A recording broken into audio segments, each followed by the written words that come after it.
कोणती अनुसूची केंद्र आणि राज्यांमधील अधिकाराच्या विभाजनाशी संबंधित आहे? तर याचं उत्तर आहे अनुसूची क्रमांक 7.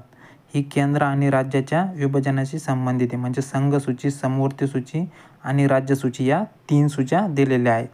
तर 5वी जी अनुसूची आहे, तर 5वी अनुसूचित यात अनुसूचित क्षेत्रे, अनुसूचित जमाती यांचे प्रशासन व नियंत्रण याबाबत तरतुदी दिलेल्या आहे.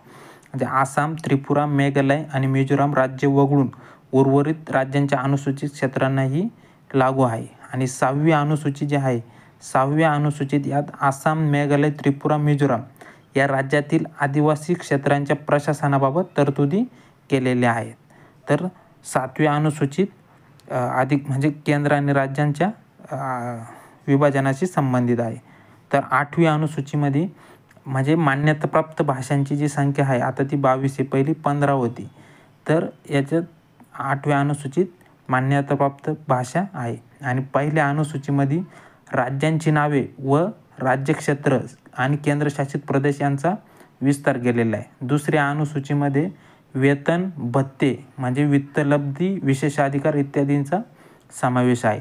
तिसऱ्या अनुसूचीमध्ये प्रतिज्ञा म्हणजे शपथ, खालील शपथ आणि प्रतिज्ञांचे नमुने दिलेले आहे.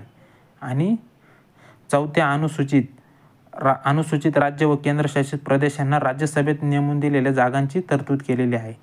तर ह्या अनुसूचीमध्ये केंद्र आणि राज्यांच्या अधिकाराच्या विभाजनाशी जी संबंधित आहे, तर ती अनुसूची क्रमांक 7 आहे.